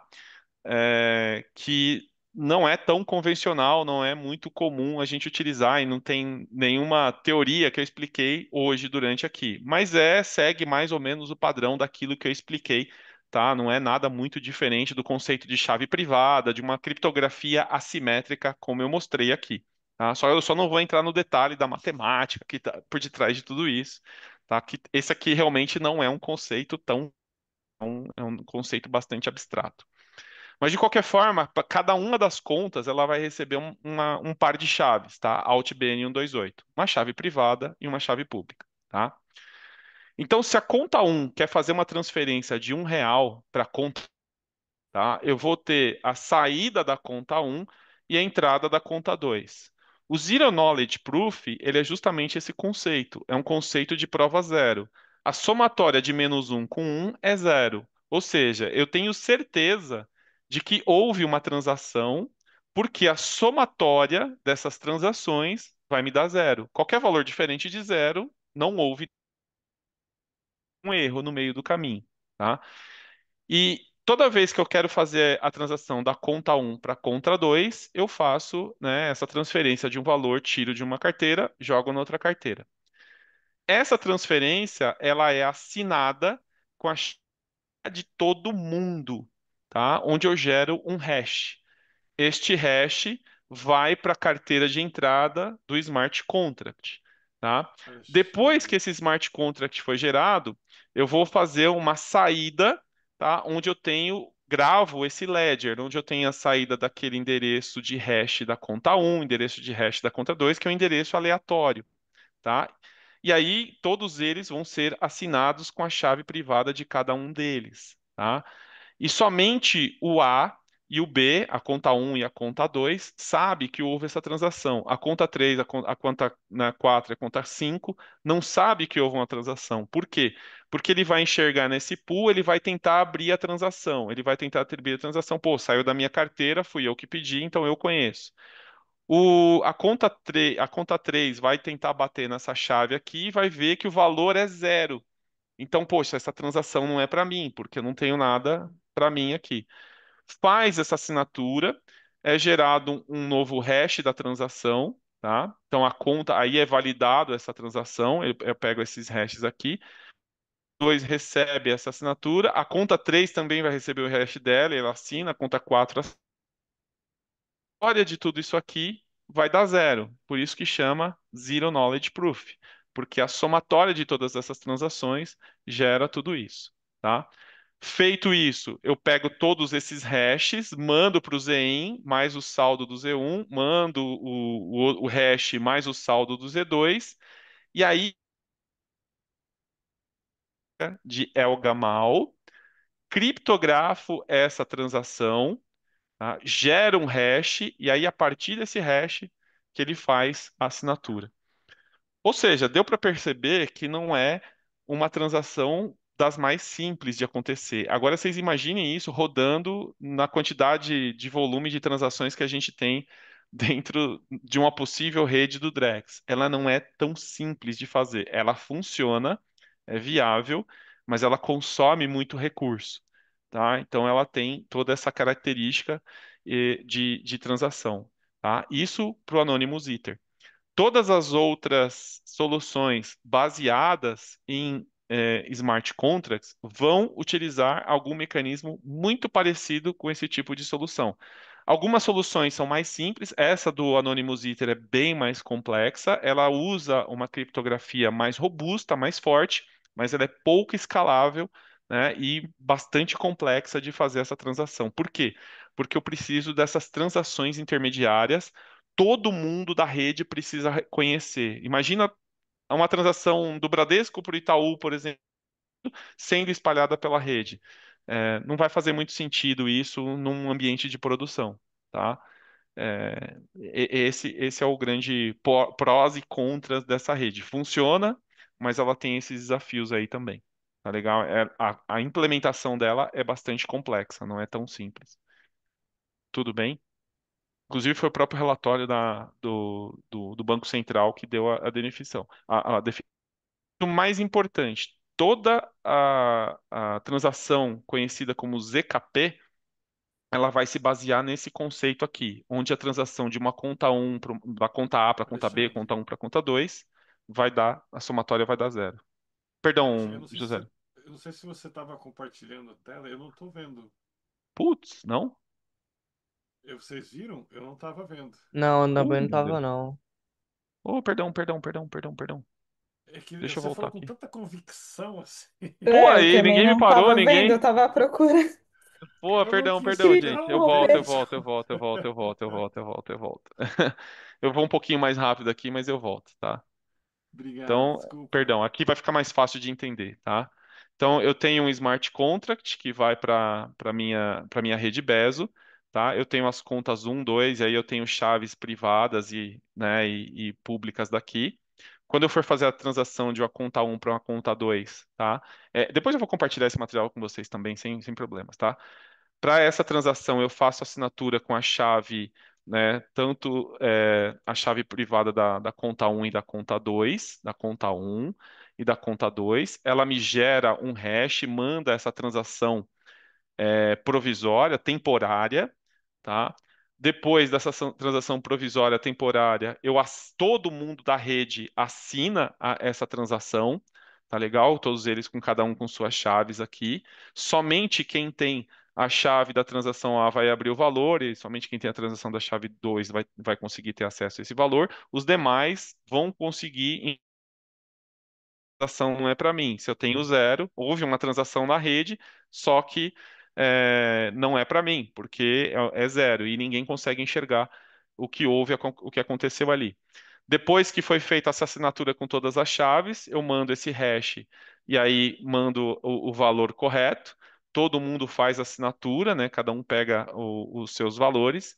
E aí, por isso que é conhecido como ZKP, como Zero Knowledge Proof, tá? Porque a somatória dessa transação obrigatoriamente vai me dar zero, tá? Então, se eu somar esses valores aqui, eles me dão zero. Este valor de transação é válido, porque está saindo menos de uma conta e mais esse valor para outra conta, tá? E aqui tem a matemática de como ele faz esse mecanismo. Ele vai pegar essa transação, esses hashes já assinados, jogar o saldo para Z1, o hash mais o saldo de Z2.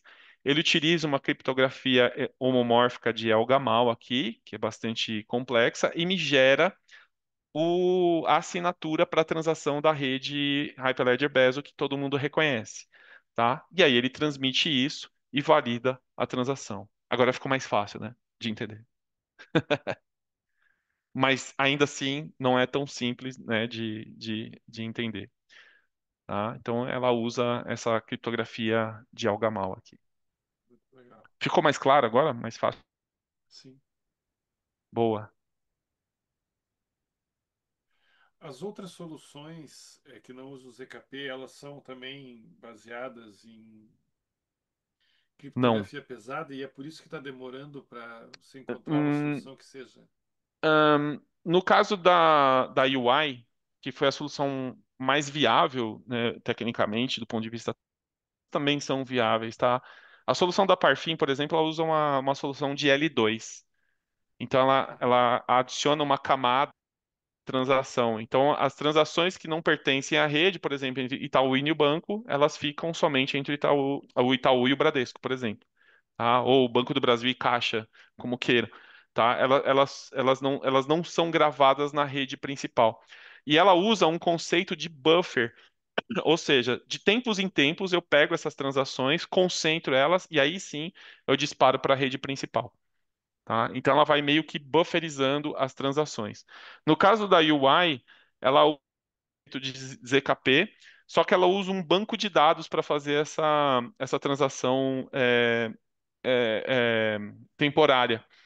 Tá? Então é uma solução que é mais rápida, é mais eficiente, mas você vai precisar de um elemento a mais para fazer esse tipo de controle. Em todas elas, tem prós e contras. E o Banco Central, inclusive, mandou o relatório lá e colocou os prós e contras de cada uma delas. Nenhuma delas atendeu 100% o requisito do Banco Central, tá? De privacidade, escalabilidade, o trilema lá, né? De privacidade, escalabilidade e... Pô, sono bateu. Descentralização. Descentralização. Isso. Boa. Obrigado, João. Nada. Obrigado, obrigado. É esse trilema que o Banco Central está procurando. Ou uma falta uma coisa, outra compromete a, a- o processamento, né? Essa é a complexidade de encontrar esse problema aí.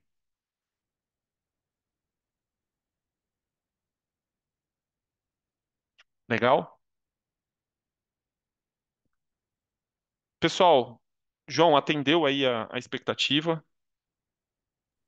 Sim, Luiz, gostei falei, muito. ma- falei mais do que eu deveria, foi muito além do que caiu na prova. Por mim foi super tranquilo, foi bom. Quanto mais informação, melhor, né? Porque às vezes É, pode ser que não caiu em uma prova, mas caia nas outras, né? Então, acho que valeu a pena. Foi uma boa explicação. boa. Mari, eu acho que a gente cobriu todo o protocolo aí, toda a agenda que a gente já estava prevista hoje aí, tranquilo? Perfeito. Sim, Boa. muito boa a tua apresentação, Alexandre. Destaco aí para a tua capacidade de explicação também e didática. É, eu acho que Boa. atendeu, né? Superou as expectativas. Todo mundo gostou aqui, o pessoal elogiando no chat.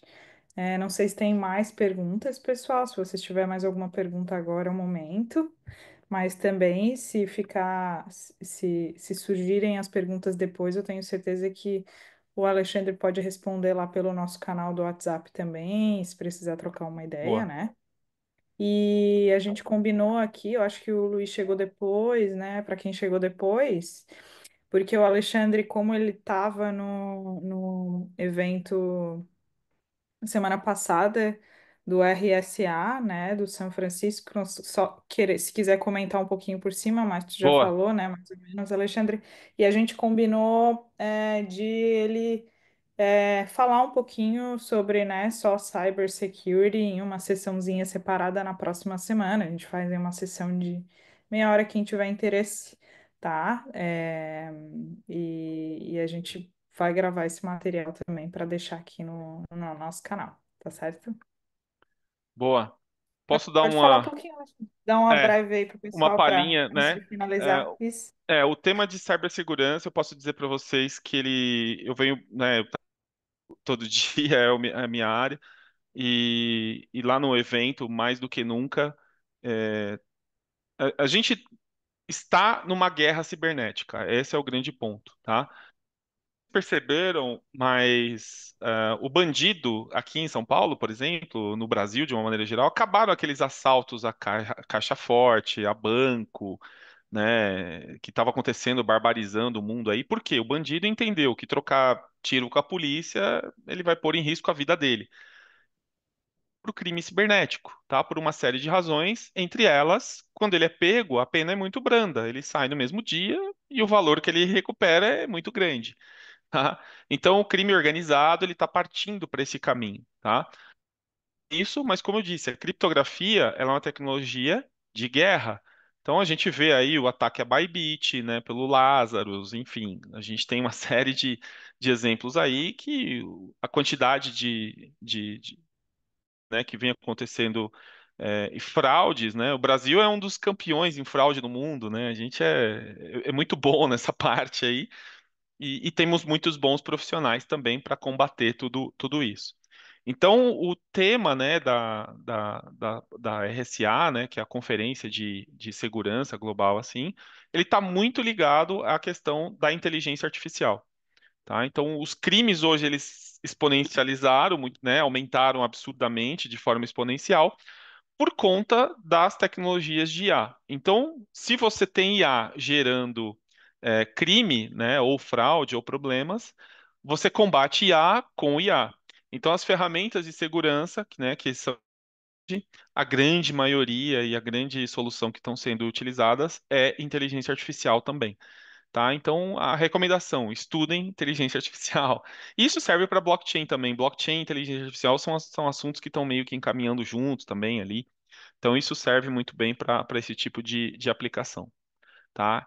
Então, assim, esse seria o panorama global, a RSA permeou isso, todos os fabricantes, todo mundo falando de IA, tá? E caminhando para esse mundo, para esse universo. E, obviamente, criptografia é uma segurança pequena. A gente falou um pouquinho hoje aqui que a computação pós-quântica existe esse medo danado.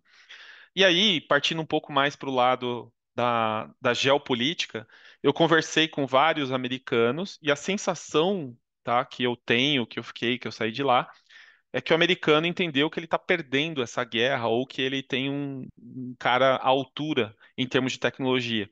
Se a gente parar a pensar, né, até pouco tempo que o americano ele ia para a Lua, né, ele que dominou, que botou o pé na Lua, ele que inventou o computador, ele que dominou a tecnologia e dava as cartas, né, para o jogo.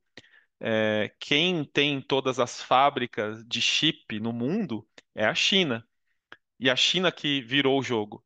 Então, a China que está à frente de toda a tecnologia global, tá? O americano de ter esta relevância, de ter esse protagonismo, tá? E a grande preocupação deles agora é com os chineses, tá? E quem dominar a computação quântica, as novas tecnologias de IA, principalmente, aí a gente tem aquela briga do chat GPT com o DeepSeek, por exemplo, não é à toa, tá? São as tecnologias que vão dominar o próximo século, o próximo milênio. Confesso que eu procurei muito sobre blockchain não tive tempo de participar. Tinham algumas palestras relacionadas a blockchain, infelizmente não consegui participar em relação ao tema de blockchain. Mas tinha algumas palestras sim relacionadas. Eu vou até tentar procurar algum material lá e tem algumas coisas gravadas, eu consigo acessar o material que está gravado lá público, tá? E, e aí tentar explicar, fazer um resumo aí para vocês na próxima sessão ali, falando um pouquinho do que foi falado sobre blockchain lá na RSA. Mas a RSA ela está muito mais ligada a questões de fraude, independente do meio, independente que seja numa rede blockchain ou que seja numa rede privada, numa rede institucional comum, tá? E blockchain é uma tecnologia, né, de acesso a dados, né, de uma forma geral pública nesse contexto. E eles estão, a RSA de uma maneira geral está preocupada na questão da identidade, e aí soluções de identidade mil, né, justamente para a preocupação de proteger a identidade do ser humano, para saber se você é você mesmo e evitar esse tipo de fraude, esse tipo de ataque, tá? E coisas nesse sentido aí também, tá? E fraudes de uma maneira geral, tá? E aí tem várias soluções aí que vários fabricantes, os grandes fabricantes aí, CrowdStrike, IBM, Cisco, Microsoft, né, SentinelOne, tem, enfim, Okta que também, que eu participei, a Transmit, que é uma empresa né, que eu represento aqui também, falando muito sobre esse tipo de solução. E é isso meou ali esse evento, né? Então, eu acho que são esses pontos importantes, né? A fraude crime, né? O bandido deixou de estar na rua, ele é cibernético e a gente, né? A guerra que nós vivemos hoje, não sei se felizmente ou infelizmente, pelo menos não envolve vidas, né? Não tem gente no fronte de batalha, apesar de lá na Ucrânia e Rússia estarem brigando e lá em Israel a coisa está um pouco complicada, mas a guerra comercial ela foi declarada e aí China e Estados Unidos eles estão numa guerra cibernética, tá? É basicamente isso que está rolando. Legal? Muito bom. Não em relação à guerra, né? Muito boa explicação. É, Mas realmente a gente está em uma guerra silenciosa aí, né? A gente nunca exato. sabe o dia de amanhã, assim, até em relação às taxas, enfim, é uma inflação. Essas taxas também atingem o mundo inteiro. E, cara, A essa é a própria vida questão lá, da tá? tecnologia. E É, essa a questão da gente, tecnologia que tu falou que a China já tem. A China é, já deve estar só ali na escuta, sabe? A gente fica nessa expectativa, porque realmente a gente está vivendo em um momento em que a maior potência está sendo mudada. Eu vejo é isso isso muito aí. claro, assim, vai. No próximo século não vai ser os Estados Unidos, vai ser Acho a difícil. China, sabe? Tipo, O eu, americano ele se ligou que ele passou muito ano gastando dinheiro com armamento de guerra e a China foi construindo pontes, foi construindo comércio, foi construindo a Rota da Seda para gerar dinheiro. é, E hoje tá aí, é, né? e hoje eles estão super preparados, né? Então a gente É não, isso aí. enfim, não sabe muito o que esperar. Mas enfim, Alexandre, muito boa explicação, muito obrigada por trazer esse material. Pessoal, não sei se tem mais alguma dúvida agora, ou cale-se para sempre. A gente vai encerrar essa sessão que foi maravilhosa, deixar gravado para todos. Tá, Boa. pessoal? Alguma pergunta? Não? Se Dúvidas, não, perguntas? dúvidas, perguntas? Sim, não, yes. Gente, eu acho que a gente precisa refletir sobre o que o Alexandre passou. Parabéns, Alexandre, foi Obrigado. espetacular, espetacular, assim, foi com muita propriedade. E aí as pessoas, né, que participaram trouxeram suas questões, mas você soube estruturar uma apresentação que deu uma visão assim geral muito legal. Agora a gente precisa refletir um pouco sobre o que você passou, revisitar os slides, dar uma estudada, porque é um assunto muito profundo, né? Muito detalhe. Fica até difícil da gente fazer pergunta. Fica até difícil de formular dúvida. Não sabe nem por onde Boa. começar, né, Alexandre? São coisas que tem que dar uma refletida mesmo. Então, Como é o meu dia a dia, eu trabalho com isso todo dia, então acaba isso todo dia, às vezes demora um pouquinho, né? Mas não é nada difícil também. meus parabéns. Não é difícil para você que está com essa experiência, né? Foi espetacular, é Não, mas pô, verdade. eu tô nesse mercado não faz muito tempo, não, e é basicamente o que a gente vê no dia a dia também. Então, é só ter boas fontes de informação que dá para acompanhar A prática, né, Alexandre? A também. prática, né?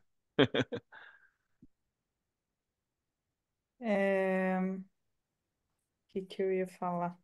Boa. É, Finalizamos? Bom, pessoal, vamos só para finalizar, então, é o seguinte: nós temos uma semana só de conteúdo por cobrir, tá? E eu não sei se alguém gostaria de, né, pegar esse tema.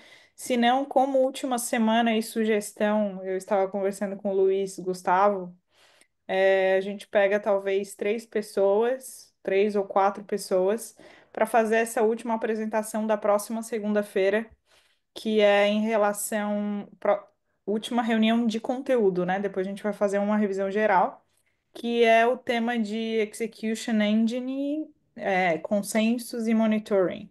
Acho que é o que está faltando.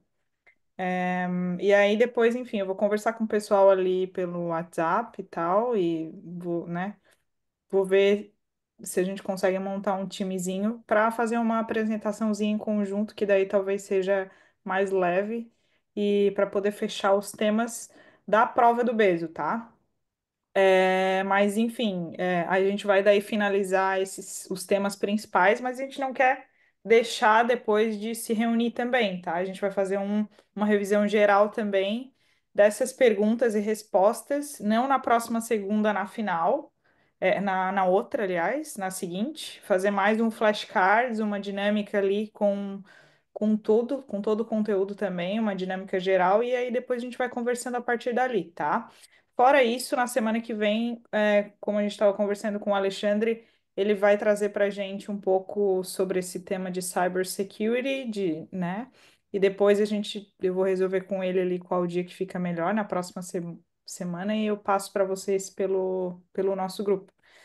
E é isso, pessoal. Com isso eu encerro da minha parte. Agradeço muito, Alexandre, e a todo mundo aqui presente e desejo uma boa noite. Obrigado. Obrigado, Josélio, mais uma vez pela oportunidade. Muito obrigado. Sempre um prazer estar aqui com vocês. Muito obrigado. Muito agradecido. Obrigada, Gratidão para Alexandre. você, Alexandre. Muito obrigado. E você também, Mari, por toda a organização. E obrigado a todos que estão aqui até agora. Obrigado, pessoal. Valeu, galera. Valeu, pessoal. Boa noite.